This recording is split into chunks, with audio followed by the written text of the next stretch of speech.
사람 사이에 진행되어지는 모든 관계는 만남이라는 접촉점에서 시작이 됩니다. 여러분들에게 그 주제를 좀 이해를 돕기 위해서 옆 사람들한테 한번 이렇게 물어보죠. 어떻게 신앙생활을 시작했습니까? 이렇게 한번 물어봐 주실래요? 뭔가 계기가 있단 말이죠. 어떻게 신앙생활을 출발하게 되었는가? 이 신앙생활의 출발의 섬에 누가 있냐면 만남이라는 게 있습니다. 복음을 가진 자의 전도자의 만남, 또 신앙을 건면한 사람의 만남, 이런 만남인데, 이런 만남을 통해서 오늘 현재가 되어지고 미래가 되어지는 것이기 때문에 오랫동안 이런 걸 경험했던 우리 조상들은 이걸 가르쳐서 만남을 팔자다 이렇게 말합니다. 그러니까 지금 내게 와지고 있는 모든 상황들이 여러 가지 부모를 만나든지 여러 가지 부부를 만나든지 아니면 사람들을 만나는 과정 속에 오늘 내가 형성된 것을 운명이다, 팔자다 이렇게 말하고요. 신앙생활하는 그리스도인들은 이것을 팔자, 숙명 이렇게 표현하기보다는 하나님의 계획이다, 섭리다라고 말하는데, 어찌됐든 모든 이야기를 통합해 보면 이 모든 것들이 어쩌면 이 하나님의 절대적인 주권 안에 있다라는 것을 표현하고 있는 모습입니다. 오늘 우리는 이 마가의 기록을 통해서 예수의 십자가의 사건을 아주 생생하게 증언하는 것 중에 이 십자가의 사건 속에서 제자들은 예수님을 모른다고 다 도망갔지만, 그래서 예수님의 십자가의 죽음의 사건이 땅에 묻혀질 것 같았지만 이 십자가의 사건은 하나님의 계획이셨기 때문에 하나님의 계획을 이루시기 위하여 하나님이 이 십자가의 사건들을 다른 사람에게 알릴 수 있는 또 다른 사람들을 등장시키는데 그 등장되어지는 새 인물을 여러분에게 소개를 하면서 우리 만남이라고 하는 것이 그냥 우연이 아니라 하나님의 계획 속에 있다라는 것들을 여러분에게 소개를 하려고 합니다. 오늘 여러분들이 읽으신 성경 본문 15장 말씀에 보면 예수님이 십자가를 지시고 골고다로 올라가실 때 제자들은 어디에 있나요? 제자들은 다 어디 갔죠? 다 도망갔습니다. 그렇게 내가 다른 사람은 몰라도 나는 절대로 예수님을 부인하지 않겠다는 이들은 다 도망가고 말았어요. 그랬으면 예수 곁을 다 떠난 것 때문에 십자가 사건이 묻혀져야 되는데 하나님 또 다른 계획을 세워놓으셨는데 그 계획 속에 쓰임받는 사람들이 있었으니 그 사람이 오늘 21절에 보니까 알렉산더와 루포의 아버지 구레네 사람 시몬이라는 사람의 이야기가 등장을 합니다. 제자들은 모두 떠나갔을 때 어떤 구레네 사람, 이 구레네라는 지역은 아프리카 북부 해안 도시에 있는 사람이었는데 아마 이게 상인으로 추측이 되어지죠. 아프리카가 이 교역 쪽에 있었으니까. 그러다가 예루살렘에 왔는데 무슨 소문이 들린 거예요? 어떤 사람이 메시아라고 자청하는 사람이 처형을 당한다는 이야기를 듣고 왜 도시 안에 무슨 중요한 일이 벌어지면 구경 가고 싶잖아요. 그래서 구경 삼아 예수의 십자가의 사건을 갔는데 마침 어쩌면 이 처음에 이 구레네라고 하는 사람은 이 군인들이 그를 불러다가 십자가를 지어줄 때 그의 마음은 그랬을 거예요. 왜 하필이면 나야? 나에게는 최고로 재수없는 날이었어요. 그죠? 구경 갔다가 붙잡혔단 말이에요. 자기 의지와 상관없이 붙잡혔어요. 그리고 뭘 하게요? 예수님이 십자가를 질 힘이 없어서 쓰러지려니까 그 고통스러운 십자가를 대신 지게 만들었던 사건이 있었는데, 이 사건이 있은 후에 이 시몬이라는 사람의 이야기는 사라지고 없었어요. 그런데 나중에 30년이 지난 다음에, 이런 사건이 있은 후에 30년 후에 누가 등장을 하냐면 이 마가라고 하는 사람이 나중에 이 말씀을 기록을 하면서 이 구레네 사람, 이 시몬이라는 사람을 소개를 하는데 뭐라고 소개하냐면 아들을 소개한단 말이에요. 그죠? 아들의 이름이 뭐예요? 알렉산더와 루포의 아버지였다. 그때 당시는 이게 아들이 있는지 알았어요? 몰랐어요? 전혀 모르는 상황이었는데, 아니 어떻게 마가가 이것을 알았냐 말이죠. 다시 말하면 이 시몬이라는 사람은 그때는 도대체 이게 나는 왜 이렇게 재수가 없어? 많고 많은 사람 중에 하필이면 나야? 강제적으로 자기와 의도와 상관없이 예수님의 십자가를 지는 그 고통에 참여를 했는데 어쩌면 십자가에서 가장 가까이 다가갔던 사람 중에 한 사람.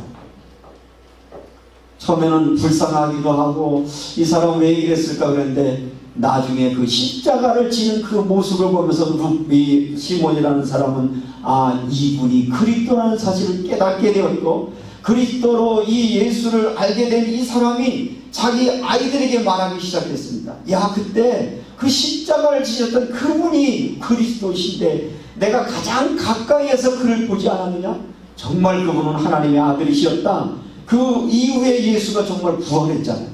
그러고 나니까 이 사람은 우연처럼 느껴졌던 그 사건을 통해서 그리스도인이 되었고 그는 자기들의 아이들에게 믿음을 전달시켜서 결국 다음 세대가 하나님의 복음 앞에 쓰임받는 믿음의 사람이 되었다라는 것을 오늘 우리에게 말하고 있습니다.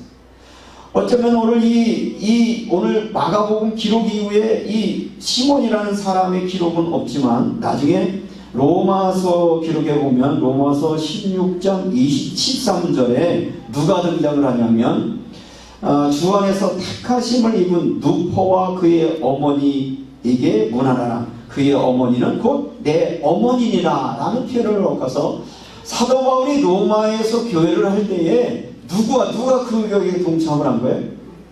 루포. 이 누구의 아들이라고요? 시몬이라는 사람은 우연히 예수의 십자가를 졌던 사람이었는데 예수를 만나게 되었고 처음에는 그냥 억지로 예수님의 십자가를 보다가 나중에는 인격적으로 예수가 구원자라는 사실이 믿어져서 이것이 누구에게 전달되냐면 자녀들에게 전달되었고 자녀들에게 전달된 이 복음은 정말 로마 교회에서 없어서는 안 될 존경받을 만한 믿음의 사람이 되었고 바울의 기록에 따르면 루포의 어머니는 내 어머니니라 이렇게 말하고 있어요.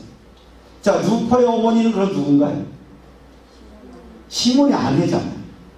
그러니까 억지로 십자가를 한 번 진 것뿐인데 이게 우연처럼 보였던 이게 하나님의 계획이 되어서 저의 온 가족이 정말 로마 교회 존경받는 신앙의 그리고 믿음의 가정이 된 여러분들이 그 목회자인 바울이 내 어머니라고 말하는 것은 영적인 영향력을 받았다는 거거든요. 아무에게나 그렇게 말하지 않잖아요. 얼마나 철저하게 예수를 따르는 사람이었으면 교회에 유익한 사람이었으면 내 어머니라고 말할 수 있을 만큼 아주 존경받는 인물로 이렇게 추대되는 과정 속에 있었는데 이 말씀을 보다가 저는 이런 말씀이 깨달아졌습니다.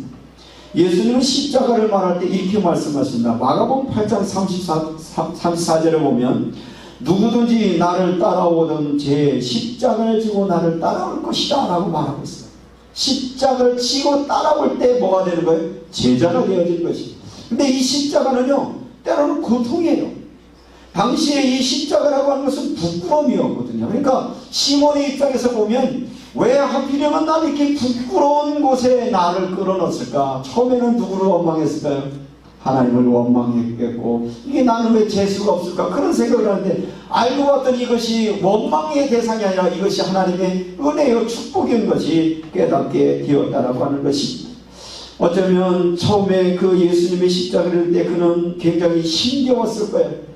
또 이미 채찍을 맞다 피 흘리고 땀 흘리는 예수님 옆에 그 피 냄새, 그 땀 냄새 어쩌면 너무 고통스럽고 아플 수도 있었지만 자기에 맡겨진 것 가지고 예수님이 그 골고다 언덕까지 갈 때 대신 지었던 그 기억이 그 만남이 평생 잊지 못할 하나님의 은혜가 되어서 자기 자녀들에게 자기 가족들에게 이 복음을 말할 수 있는 축복의 사람이 되었다는 것을 보면서 때때로 여러분의 삶들 속에 우리의 신앙은 자발적이어야 하는데 때로는 강요받을 때가 있지 않겠나. 그렇죠. 여러분들이 이런 생각을 할 거야. 그 신앙생활 안 하면 안 돼? 예수 안 믿으면 안 돼? 꼭 예배를 드려야 돼? 그런데도 불구하고 여러분들이 이 자리에 어떻게 오셨습니까? 강요에 따라 왔습니까? 자원에서 왔습니까? 자원에 왔든 강요에서 왔든 이 자리에서 여러분들이 다시 인격적인 예수가 여러분의 구원자로 믿어진다면 오늘의 이 자리는 축복의 자리요, 오늘 이 자리는 하나님의 계획 속에 있는 귀한 자리라는 것을 여러분의 마음으로 믿으시기를 주님의 이름으로 축원합니다. 어쩌면 예수님의 이 십자가의 사건, 예수님의 십자가를 가장 가까이 보았던 시몬, 예수님의 고난의 순간, 그 고난의 순간에 예수님의 모습 속에 그는 변화를 받을 수밖에 없어요. 야, 고난 속에서도 어떻게 이렇게 당당해질 수 있을까? 그가 하나님의 아들이 아니라면, 그가 참 믿음이 아니라면 그것은 불가능했을 것이다 라고 하는 것을 보았는데, 우리가 보통 쓰는 말로 이런 말을 하죠. 100m 미인이라는 말 들어보셨나요? 저기서 봤을 땐 와, 너무 이쁘고 멋있는 거예요. 가까이 보니까 아닌 거예요. 무슨 얘기냐, 외모를 말하는 게 아니라 처음에는 굉장히 호감도 있고 막 좋아 보이고 우리의 마음을 빼앗을 건데, 가까이 갈수록 도망가고 싶은 사람이 있고 가까이 갈수록 더 다가가고 싶은 사람이 있었는데, 예수는 바로 그런 분이었다는 것입니다. 이것을 우리의 삶으로 통하면 여러분에게 가까이 다가오는 사람이 여러분을 보면서 여러분 안에 예수의 생명이 있다는 것을 사람들이 느낄 수 있습니까? 어쩌면 오늘날 많은 사람들은 군중 속에 숨기를 원해요. 그래서 숨어 있다가 어느 날 드러나면 야, 멋있다고 환상에 빠집니다. 그게 누구냐면 연예인 같은 거예요. 연예인. 여러분 연예인 보면요 기가 막히죠. 어떻게 저렇게 조각 같아. 그냥 외모가 잘생기니까 사람 심성도 굉장히 좋을 것 같아. 막 삶이 거기 천사 같아. 그런데 그들이 실상의 삶은 어떻습니까? 전혀 상관없는 거죠. 그러니까 꿈 깨지고 나면 그때 이제 환상이 깨지는 것처럼, 오늘날 그리스도인들의 모습도 어쩌면 주일날 한번 보든지 아니면 여러가지 직분을 가지고 저처럼 가운을 입고 있을 때는 멋있어 보이는데 막상 1대1로 만나보면 개판 5분 전인 경우도 있는데, 그러나 신앙은 뭐냐? 십자가는 뭐냐? 가장 가까이 갔을 때 정말 그 안에 하나님을 향한 저들의 믿음의 본질을 볼 수 있는 그것이 바로 복음 가진 자여, 그게 예수 그리스도에 주시는 십자가의 능력이라고 하는 사실입니다. 멀리 있을 때 모시는 것이 아니라 가장 그 고통의 순간에, 또 어떤 의미에서 보면 신앙생활의 진가는 언제 나타나냐? 잘 나갈 때는 다 신앙 좋은 것 같습니다. 그렇죠? 잘 나갈 때는요, 다 하나님의 은혜요, 하나님의 축복이라고 말하지만, 우리에게 고난의 문제가 오면 어느 날 우리의 마음속에는 이 고난이라고 하는 것이 오히려 하나님이 나를 버리시지 않았는가, 하나님이 나에게 저주를 내는 이 두려움 속에 빠지는 경우가 있는데, 정말 온전한 신앙은 내게 주어진 십자가를 묵묵히 지고 가는 그 예수의 가까운 모습에서 이분이 하나님의 아들이었음을 본 것처럼, 여러분들이 때때로는 우리의 인생을 살다 보면 좋은 날도 있지만 고난의 순간도 있어요. 너무 힘겨울 때도 있어요. 그때도 정말 여러분 안에 부활의 신앙이 여러분 안에 있다면 그 고난을 당하는 여러분을 바라보면서 이분이야말로 진정한 신앙의 사람이구나 하는 고백이 다른 사람들로부터 나타나는 은혜가 여러분에게 있기를 주님의 이름으로 축원합니다. 이렇게 만난 예수 때문에 이 시몬은 자기 자녀들에게도 그 감격을 잊지 못해서 예수를 말하게 되었고, 이들은 훗날 이 로마 교회에 아주 칭찬받는 믿음의 가문이 되었는데, 사실은 예전엔 저 역시도 부모님의 강요에서 교회를 다닐 때가 있었어요. 안 가면 혼나니까. 안 가니까 지금 생각해보면 우리 아버지 우리 어머니가 정말 예수를 만났었구나. 그러니까 아이가 이해하지 못하지만 그를 자꾸 예수님께로 안내하는 것이죠. 다시 복음으로 말하는 겁니다. 사랑하는 성도 여러분, 여러분이 정말 부활하신 예수를 만났다면 그것이 이해하지 못하고 그걸 아직 깨닫지 못한 여러분의 자녀들이라도 가르쳐 지키게 하는 은혜가 여러분에게 있기를 주님의 이름으로 축원합니다. 어떤 면에서 보면 저의 이야기를 여러분에게 잠깐씩 말씀드리는 이유는 제 얘기를 하려는 게 아니라 그게 복음의 깨달음의 과정이라고 보여지는데, 저희 어머니 저희 아버지 그렇게 세상에 호화호식하면서 살아가는 인생은 아니었습니다.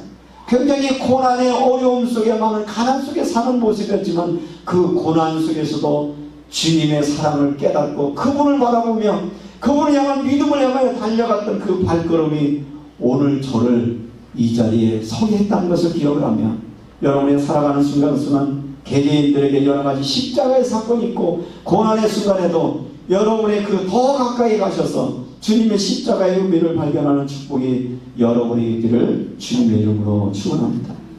두 번째 사람은 누구냐면 노마 백부장이었어요. 사실 여기 노마 백부장이 예수님의 십자가에서 돌아가시는 모습을 보면서 39절을 보시죠. 예수를 향하여 섰던, 자, 예수를 향하여 섰다는 말은 예수님이 운명 직전까지 이 백부장은 뭐하고 있었죠? 저 죄인이 죽는지 안 죽는지를 확인해야 됐어요. 왜냐하면 이 사람은 예수님의 처형의 총책임자거든요. 그러니까 죽었는지 안 죽었는지를 확인해서 보고를 해야 되는 거니까 예수를 바라보고 있었는데 그 예수를 향해 섰던 백부장이 그렇게 숨지심을 보고 여기에서 죽는 모습 때문에 예수를 믿었다는 얘기보다는 체포되고 재판받고 채찍맞고 십자가 지고 올라가면서 십자가 위에 달려서 또 뭐 하세요? 옆에 강도들이 한 놈은 또 예수님은 야 너도 구원 못 받니 네가 메시아냐고 비웃는 그때도 또 한쪽에 있는 강도의 구원을 위해서 내가 오늘 나와 함께 낙원에 있으리라 하고 죽음의 순간까지 한 사람이 오늘 살아가는 그 모습을 보고 마지막에 예수님이 뭐라고 절규하십니까? 엘리 엘리 나와 사박다니 하나님 어째 나를 보시냐. 자기는 그렇게 고통을 당하는 그 순간에서도 하나님을 향하여 절규했던 그 예수, 그리고 그 예수가 마지막으로 남긴 말은 아버지여 내 영혼을 아버지 손에 부탁하나이다. 다 이루었다 하시고 운명하신 모습을 처음부터 끝까지 다 본 이 백부장이 고백은 이렇게 말을 하고 있습니다. 39절을 여러분이 읽겠습니다. 예수를 향하여 섰던 백부장이 그렇게 숨기심을 보고 이르되 이 사람은 진실로 하나님의 아들이었다. 여기에서 예수가 하나님의 아들이었다 그 말은 나도 하겠네요. 그러나 백부장이 고백한 고백은 다른 거예요. 당시에 로마의 황제는 이미 신격화되어 있었어요. 그러니까 로마의 황제는 누구냐? 신이었어요. 그러니까 그 황제들은 신의 아들이로 밀었기 때문에 백부장은 누구를 위하여 목숨 버릴 수 있는 사람입니까? 왕을 위해서 목숨 버리는 사람이에요. 여러분 옛날에 영화에 보면 왕이 죽어 그러면 지 칼로 자기가 죽어요. 왜냐하면 신이 죽으라고 한 것이 죽는 거란 말이에요. 신처럼 여겼던 왕이 분명히 가이사의 왕이 있어요. 그런데 예수님의 죽음의 목격을 하면서 이제까지 그가 알았던 왕, 막 사람들에게 권력을 행하고 막 군사력을 동원하고 사람들에게 모두 힘을 행했던 분이 하나님의 아들이 아니라 저렇게 아버지여 저들의 죄를 용서하옵소서라고 말한 모든 사람을 용서하고 사랑하면서 죽어져가는 예수를 보면서 그가 깨달은 것은 뭐냐? 진정한 신은 바로 이 예수가 하나님의 아들이었다라는 것입니다. 다시 말하면 이제까지 그가 알았던 세상의 가치, 이제까지 그가 알았던 세상이 이야기하는 그런 신이 아니라 참 인간의 구원자로 오신 예수를 하나님의 아들로 믿었고, 이 백부장이라는 사람은 훗날 어떻게 되었을까요? 왕을 위해서 목숨 내걸었던 이 사람이 누구를 위해서 목숨을 내걸었을까요? 예수의 그 십자가의 사랑 때문에 목숨과 소중으로도 드리는 그런 그리스도인으로 변화되는 역사가 어디에 있었다? 십자가 앞에 있었다.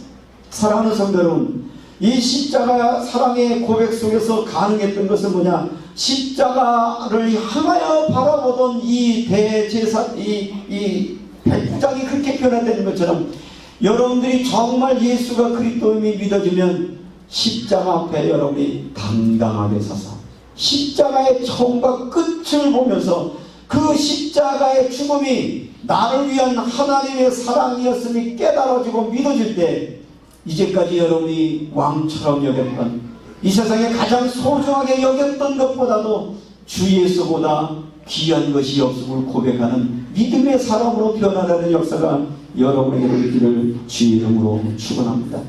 오늘 이 백부장의 변화의 역사는 오늘 이 시대에 우리에게 무엇을 말씀하고 있느냐? 여러분이 이 세상에 가장 소중한 것이 뭡니까?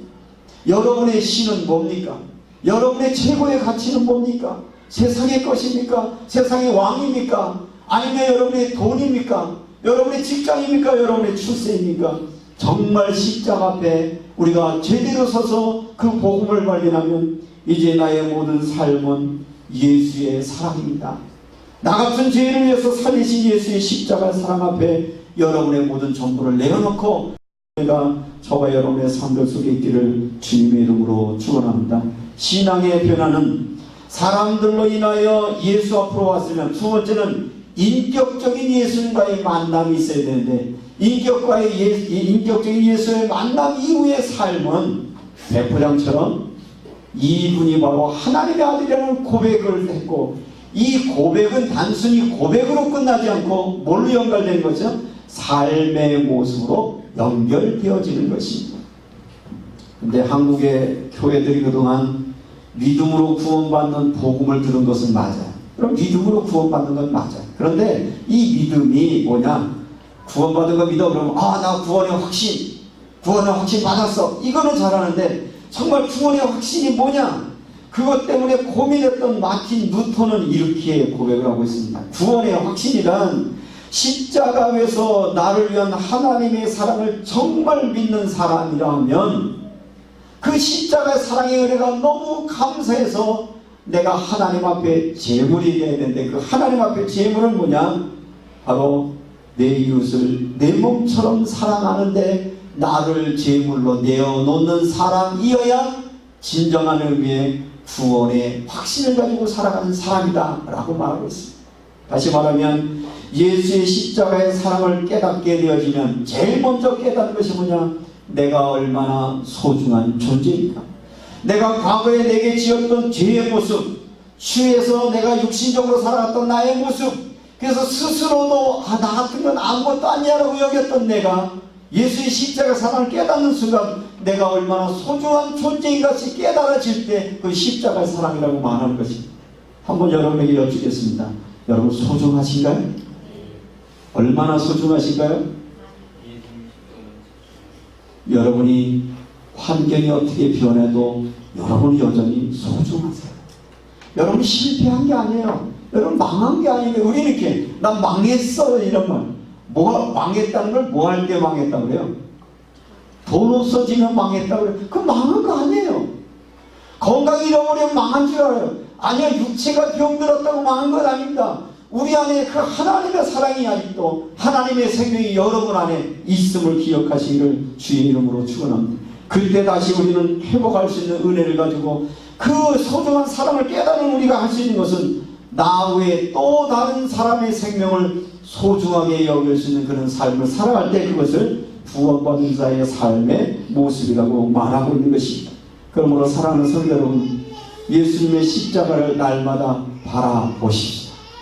그래야 여러분이 예수에 대한 바른 고백이 나옵니다. 십자가 매일매일. 요즘은 제가 이런 마음이 들어요.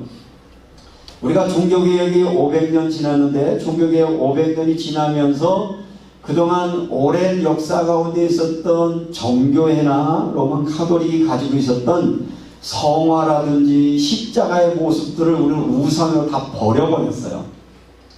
근데 좀 아쉬운 게, 이 십자가의 형상이라는 걸 좀 하나쯤은 소유하는 것도 괜찮겠다. 집에 하나쯤 있으면 좋겠다. 잊어버렸다가도 뭘 보면 그 형상을 보여주면 저 십자가 나를 위한 사랑이었지.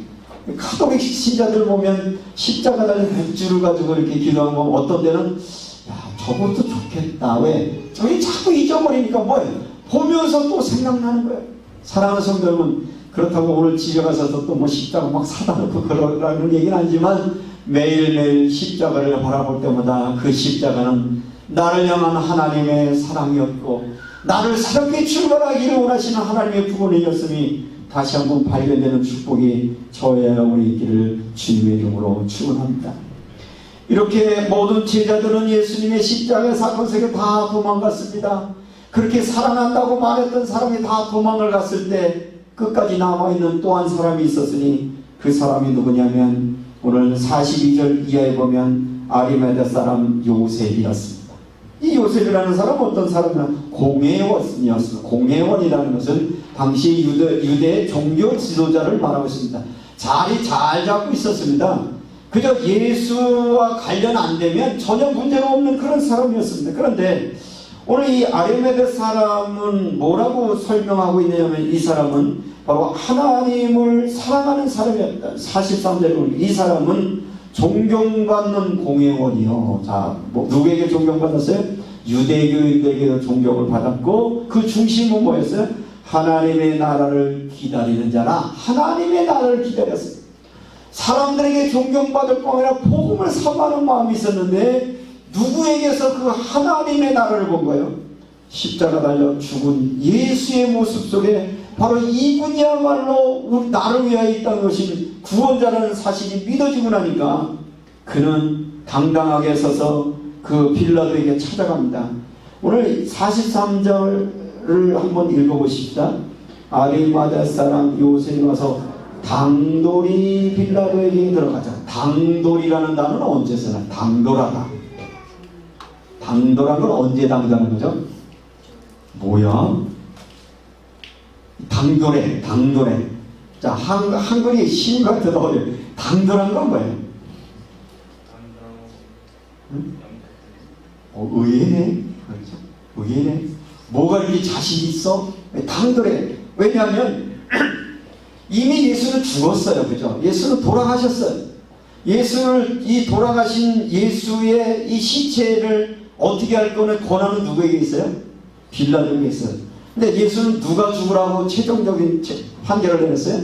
빌라도가 죽이게 했어요. 그러니까 자기가 사형 판결을 내놓은 이 예수의 죽음, 또 이 빌라도가 예수를 죽게 내버려둔 이유는 사실은 제목을 찾지는 못했지만 예수를 놔두고 바나바를 내어달라고 막 소리치는 밀란이 일어날까봐 억지로 내놓았는데, 만일 예수의 시체를 달라고 하는 사람은 누구의 편이란 말이에요?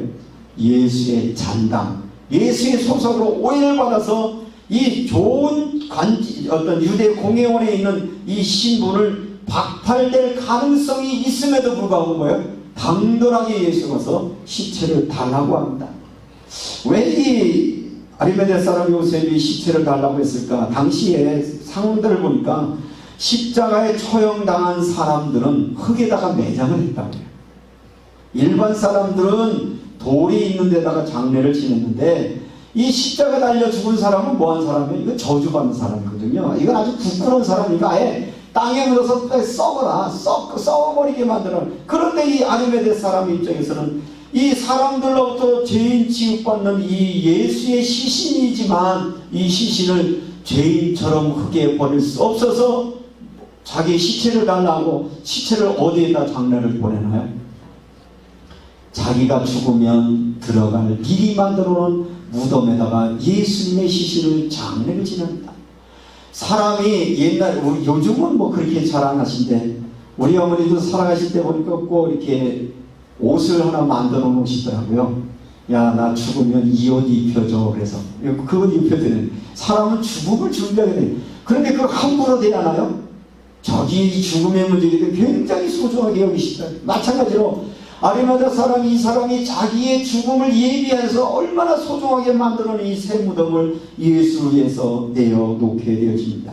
그 말은 뭐냐면, 이 아리마대 사람 요셉은 예수님의 십자가의 그 죽음 앞에 죽으신 그 예수의 사랑, 그 십자가의 일들이 그 사랑들을 발견하고 난 후에 비록 불이익을 감수할 수 있는 용기와 믿음을 가지고 대가를 치르면서도 그 십자가의 사랑 앞에 자기가 당돌이 설 수밖에 없는 그런 감동받는 사람으로 등장하게 되어집니다. 예수님이 인기가 많을 때 이 아리마대 사람 요셉은 잘 이름으로 등장되지 않았어요. 근데 나중에 학자들은 이 사람을 이렇게 설명을 하죠. 여러분들이 그 니고데모라고 하는 사람이 예수님을 찾아왔는데, 이름이 좀 다르긴 하지만 아마 그와 같이 아주 그 성경에 대한 지식을 많이 갖고 있었지만 드러내놓고 예수님을 따를 수 없었던, 그러나 이제는 예수님의 십자가의 죽음을 목격한 후에 당당하게 서서 그분이 나의 구주로 고백하며 나아갔던 사람이었는데, 이 말씀을 보면서 저는 여러분과 이런 말씀을 나누고 싶습니다. 사람들이 예수님이 인기 많을 때 많은 사람들은 예수님 주변에 너무너무 많았었습니다. 그렇죠. 예루살렘 성에 올라갈 때 제자들의 어머니는 뒤로 예수님을 찾아와서 뭐라고 말하던가요? 우리 아들을 오른쪽에 좀 앉혀주고 왼쪽에 앉혀주고. 예수님이 인기 좋을 때 사람들이 많이 왔어요. 그런데 예수님이 십자가에 달릴 때니까 제자들은 어디 갔어요? 다 도망갔어요. 아마 여러분도 주변에 사람들이 많이 있으실 텐데 여러분이 당하는 고난이 있을 때 끝까지 여러분 곁에 남아준 사람만이 여러분을 진정한 사랑하는 사람이 아니겠습니까? 그렇죠. 지금 많은 사람들이, 여러분들이 성경에도 보면 그 탕자가 아버지 집을 떠났어요. 떠나서 허랑방탕하다가 있는 재산 다 떨어먹고 났는데 그 친구들은 어디 갔나요? 다 떨어먹고 났는데 다 없어졌어요. 할 수 없이 돼지가 먹는 음식을 먹는데 그것도 안 줘요. 다 떠났어요. 다 떠나도 끝까지 그를 기다리는 자가 있었던 누구죠? 아버지였습니다. 이분이 누구였다? 이 아버지가 하나님이시다. 여러분의 곁을 모두가 떠나도 끝까지 여러분을 사랑하시는 그 하나님의 사랑, 그 사랑의 모습으로 나타난 아리마대 사람 요셉, 그에게는 바로 이 예수님의 신앙의 은혜가 되었고, 나중에 이 사람의 무덤, 이곳이 지금의 성지가 되어 있잖아요. 손해를 보는 것 같고 주님을 위해서 자기가 신분을 밝히면 억울한 일을 당할 것 같았지만 주님의 사랑이 감사해서 주님을 바라보는 그 믿음이 생겨서 결단했더니 훗날 지금도 예수의 부활의 증거를 나타날 때 빈 무덤을 말할 수 있을 만큼 하나님 앞에 소중한 것을 썼다. 이제 말씀을 마치면서 여러분은 어떻게 신앙생활이 가능했었습니까? 강요에 의해서입니까? 감사하십시오. 여러분의 신앙을 강요했던 분에게 감사하십시오. 억지로라도 주님 앞으로 안내하고 싶은 여러분의 부모가 있었다면 그분이 얼마나 감사한지 몰라요. 그 억지로 어쩌면 우연처럼 보여졌지만, 강요처럼 보여졌지만 거기 속에 뭐가 있었는데 하나님의 숨겨진 손길들이 있었다. 많은 모태신앙을 했던 사람들이 겪는다. 나는 내 의도와 상관없이 부모에 따라 교회로 끌려갔다. 그런 부모가 있으니 얼마나 감사해요. 그것이 깨달아지면, 복음이 되어지면 감사해요. 여러분의 자녀들 어쩌면 신앙 훈련이 잘 안 되죠? 안 되더라도 그게 복음이 맞다면 훈련해야 돼요. 지금부터 계속 훈련해야 돼요. 언제까지? 인격적으로 주님을 만날 때까지. 정말 1대1의 개인이 주님을 만나면 그의 삶에는 변화가 오고 그의 삶에는 부활하신 예수가 날마다 동행하시는 은혜로 살게 되어진 것입니다.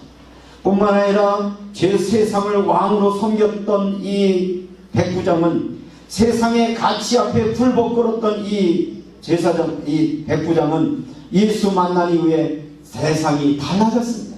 세상이 나의 왕이 아니고 예수가 나의 왕이시고 영생을 주신 예수 앞에 평생의 삶을 드렸던, 어쩌면 형식화되고 무감각에 빠졌던 당시의 종교 지도자였던 이 아리마대 사람 요셉이었지만, 세상이 변해도 믿음 지키는 소수의 사람이 있게 마련이거든요. 이 사람은 예수를 위하여 기꺼이 자기의 소중한 것을 내어놓을 때 우리에게도 전달되는 이 복음은, 그때 그 사건을 통해서 복음은 또다시 세계복음화에 쓰임받았던 것을 기억을 하시면서, 오늘 이 자리에 여러분들이 오셨는데 오늘 이 자리에 오신 여러분에게 저는 당당하게 말합니다. 여러분이 어떤 모습으로 왔던, 강요에 의해서 왔던, 자발적에 왔던 하나님의 섭리의 은혜로 이 자리를 오게 하셨습니다. 이 자리에 오게 하신 주님은 뭘 하기를 원하십니까? 우리의 모든 하나님의 계획 속에서 이 부활하신 예수가 여러분의 삶을 다스리고 인도하는, 그래서 주님과 동행하는 삶을 살기를 원하시고, 우리가 이 땅에 살아가는 동안 하나님 나라의 확장과 주님을 만나는 그 소망 속에 살아가는 아름다운 공동체로 살기를 원하는 은혜에 있다는 것을 기억을 하시면서, 여러분들이 많고 많은 사람 중에 왜 우리를 만나게 하셨을까 한번 생각해 보면서, 여러분들이 많고 많은 신앙의 모임 중에 왜 하필이면 소명교회일까? 재수가 없었을까요? 하나님의 계획 속에 하나님 나를 부르셔서 이 자리에 우리 공동체에 포함되게 하신 그 계획을 발견하셔서 그 주님의 은혜 가운데 여러분의 나머지 인생이 하나님 앞에 영광 돌리는 소중한 삶이 되시기를 주님의 이름으로 축원합니다. 기도하겠습니다. 우연처럼 보여지고 우리에게는